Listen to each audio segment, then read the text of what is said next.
अगर बात करें तो ये नया मुद्दा नहीं है। इस मुद्दे को आधार मानकर लोग सरकारें बनाते हैं, विधायक बनते हैं, लेकिन आज भी चांडिल डैम की समस्या जस की तस बनी हुई है। आज लोकतांत्रिक देश में जहां देश के प्रधानमंत्री नई संसद का उद्घाटन करते हैं और दुनिया को संदेश देते हैं कि हम लोग मदर ऑफ डेमोक्रेसी हैं, यानी लोकतंत्र की मां, यानी दुनिया में अगर कहीं सबसे खूबसूरत लोकतंत्र है तो भारत में है। ऐसा देश के प्रधानमंत्री पूरी दुनिया में जाके संदेश देते हैं। हाल फिलहाल अमेरिका में बैठकर भी इस बात की घोषणा करते हैं कि हम लोग मदर ऑफ डेमोक्रेसी। लोकतंत्र यानी जहां लोगों की सुनी जाए, एक आम व्यक्ति की जहां सुनी जाए, एक आम व्यक्ति के अधिकारों की जहां रक्षा की जाए, उसे लोकतंत्र कहते हैं। लेकिन आज 40 वर्ष चांडिल डैम का इतिहास, 40 वर्षों से लगातार यहाँ के शोषित पीड़ित वंचित लोग अपने अधिकार को पाने के लिए आंदोलन कर रहे हैं और आज वो आंदोलन बदसूरत जारी है। ऐसे में आज लोकतंत्र पर भी सवाल खड़ा होता है और आज जो लोकतंत्र के रहनुमा बनकर बैठे हैं उन पर भी सवाल खड़ा होता है। तो ऐसी परिस्थिति में हमें क्या करना होगा? क्या हम हाथ पे हाथ धरे बैठे रहें? यदि इस देश में लोकतंत्र होकर भी लोकतंत्र नहीं है तो फिर हमें जिस प्रकार अंग्रेजों के साम्राज्यवाद को उखाड़ने के लिए हाथों में हथियार लेकर आंदोलन के लिए विवश होना पड़ा था, आज तमाम सरकारी पदाधिकारियों को अंग्रेज मानकर आंदोलन करना होगा। जितने भी सरकारी पदाधिकारी हैं, सरकार के लोग हैं, उन्हें हम अंग्रेज मानेंगे और उनके खिलाफ जिस प्रकार आंदोलन हुआ था उसी तर्ज पर हमें आंदोलन करना होगा। क्योंकि आज एक बात हमेशा याद रखिए, टाटा रहे, अंबानी रहे, अडानी रहे या बिल गेट्स रहे, सबने देखा, सबने जाना, ये बिजनेस कुछ क्षण के लिए हो सकता है, नौकरी कुछ क्षण के लिए हो सकती है, ये जमीन अस्थायी होता है। आप और हम बिल गेट्स का नाम सुनते थे कि दुनिया का सबसे धनी आदमी है, आज नंबर 1 में है क्या? शायद नहीं है। काहे नहीं है? ना अपना माइक्रोसॉफ्ट का बहुत बड़ा शेयर वो बेच चुका है। बिल गेट्स के बारे में हम लोग सुनते थे या फिर किसी प्रकार का शेयर वो बेच चुका है। आज उसके पास 3 लाख एकड़ का जमीन है। आज उसके पास 3 लाख एकड़ का जमीन है। 3 लाख की सारी लड़ाई जमीन के लिए। आप जो हम सोचते हैं 40 साल की नौकरी पाकर फूले नहीं समाते हैं, वो 40 साल के लिए असली जड़ है जमीन को लेकर। दुनिया का सबसे बड़ा धनी आदमी आज अपने माइक्रोसॉफ्ट को हटाकर जमीन खरीदा। इसलिए आज इस जमीन बचाने की लड़ाई में जिस प्रकार हमारे पूर्वजों ने चाहे अंग्रेजों से सामना करना हो या अलग झारखंड राज्य का गठन करना हो, अपने प्राणों की आहुति देकर अलग झारखंड भी लिया है और भारत को स्वतंत्र भी कराया है। हमें अपनी माटी को बचाने के लिए आगे आना। बिल्कुल अभी पूर्व के वक्ता भाईगण कह रहे थे कि आज विस्थापितों का यह हाल है तो हम घुसपैठिए के समान। इसलिए सबसे पहले सरकार को, विभाग को यह भी तय करना होगा कि विस्थापित परिवार के किसी सदस्य का यदि जाति आय आवास प्रमाण पत्र बनता है तो उसके लिए खतियान नहीं, विकास पुस्तिका कोई आधार माना जाए। क्योंकि हमारे पास तो खतियान है नहीं। हमको जो 12.5 डिसमिल का जमीन मिला है उसमें डीड मिलेगा, खतियान वहां भी नहीं मिलेगा। तो यदि किसी सरकारी नौकरी में या फिर किसी सरकारी योजना का हमको लाभ लेना है जहां हमसे जाति आवासीय आय या फिर कोई प्रमाण पत्र मांगा जाएगा, हम कैसे बने? क्योंकि हमारे पास तो खतियान है नहीं। तो इसलिए इस बात को भी नियम बनाना चाहिए कि जो विस्थापित परिवार है, विकास पुस्तिका के आधार पर ही उनका जाति आवासीय प्रमाण पत्र बनना चाहिए। दूसरी बात, चांडिल डैम के लिए जमीन अधिग्रहण का 1980 में किया गया है या 78 में या 82 में। यदि मुआवजा 2023 में दिया जाएगा तो अकॉर्डिंग 2023 के अनुसार मिलना चाहिए। 2023 में अगर मुआवजा मिलेगा तो 2023 के अनुसार मिलना चाहिए। क्योंकि यदि 1980 का मामला है, अगर आप 1980 में हमें पूंजी देते तो उस पूंजी से हम पूंजी बना चुके होते। इसलिए अगर आप 23 में मुआवजा देंगे तो 23 के अनुसार मुआवजा मिलना चाहिए, इस बात को बताना होगा। और ऐसा हो चुका है, ऐसा इसी भारत देश में हो चुका है।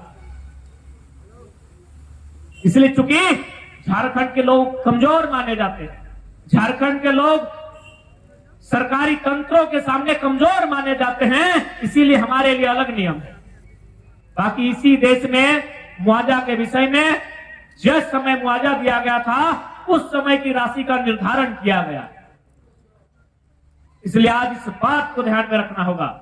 और एक बात स्पष्ट कहेंगे, जब 116 गांव की लड़ाई है, सबसे पहले आज परसों से धरना के माध्यम से हो, अनशन के माध्यम से हो, भूख हड़ताल के माध्यम से हो, या फिर किसी अन्य माध्यम से हो, लगातार विस्थापितों ने आंदोलन किया है। लेकिन यदि ये हुक्मरान जो पूरी तरह से चंद मुट्ठी भर अमीरों के कब्जों में है, अगर ये नहीं सुनती है, यदि हमारी आवाज इनके कानों तक नहीं पहुंचती है, तो भगत सिंह के तर्ज पर उनके कानों के ठीक सामने धमाका करना। आज चर्चा कर रहे थे कि इस बार जल का स्तर 185 तक जाएगा, कई गांव डूब जाएंगे। जाहिर सी बात है, उस गांव के लोगों का जीवन प्रभावित होगा, कुछ लोग हो सके तो उनकी जान और माल की क्षति भी हो सकती है। तो हम तो ऐसे जान जा रही है, हमारी जाने तो ऐसे जा रही है, जल का स्तर बढ़ने से, विस्थापित हो जाने से, बेरोजगार हो जाने से, रोजी रोजगार नहीं मिलने से हमारी जान तो ऐसे ही जा रही है। यदि 116 गांव से 116 लड़ाकू अगर सर पे कफन बांधकर सामने आए, तो हमको लगता है एक दिन में इंसाफ मिलेगा, एक दिन में इंसाफ मिलेगा।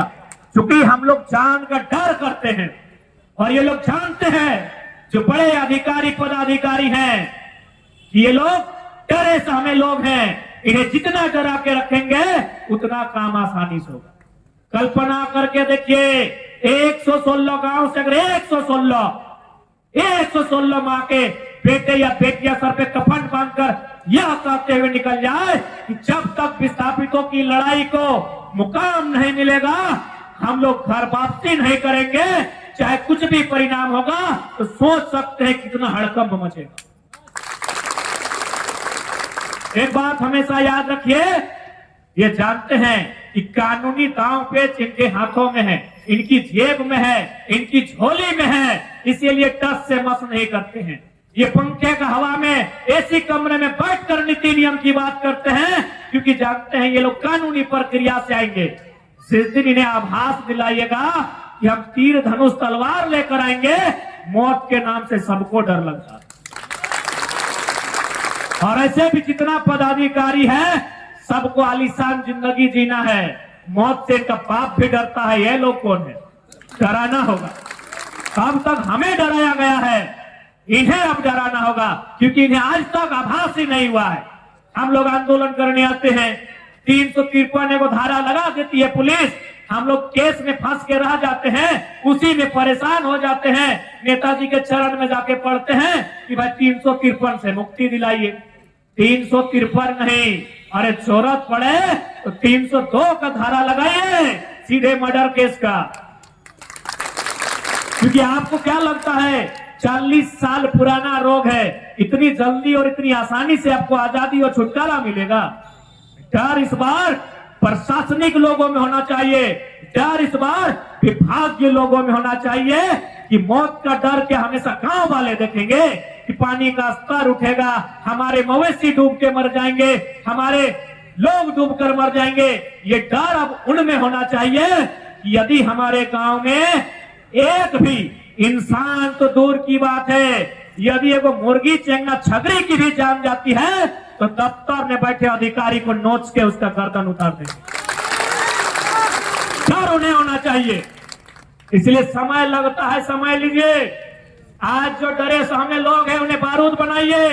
ऐसे भी 40 साल समय लगा है, 4 महीना और लगे, दिक्कत नहीं है, लेकिन 116 गांव से फौलाद निकालिए और इनका मुकाबला कीजिए।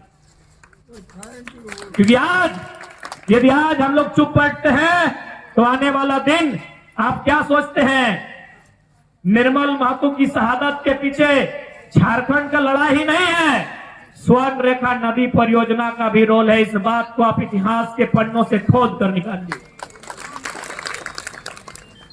निर्मल महतो की शहादत के पीछे स्वर्ण रेखा नदी घाटी परियोजना का भी योगदान है। इस बात के इतिहास को पुष्टि कीजिए।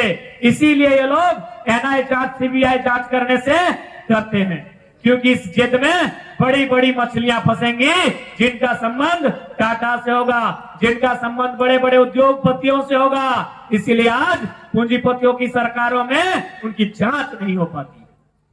इसलिए आज जितने भी लोग यहां आए हैं, हम लोग भाषण देने के लिए कतई नहीं आए हैं, आपके आंदोलन को समर्थन देने के लिए आए हैं। और एक बात स्पष्ट कहना चाहेंगे, ये लड़ाई आपकी है। हम लोग प्रत्येक दिन धनबाद से 200 किलोमीटर का सफर करके यहां तक नहीं आ पाएंगे।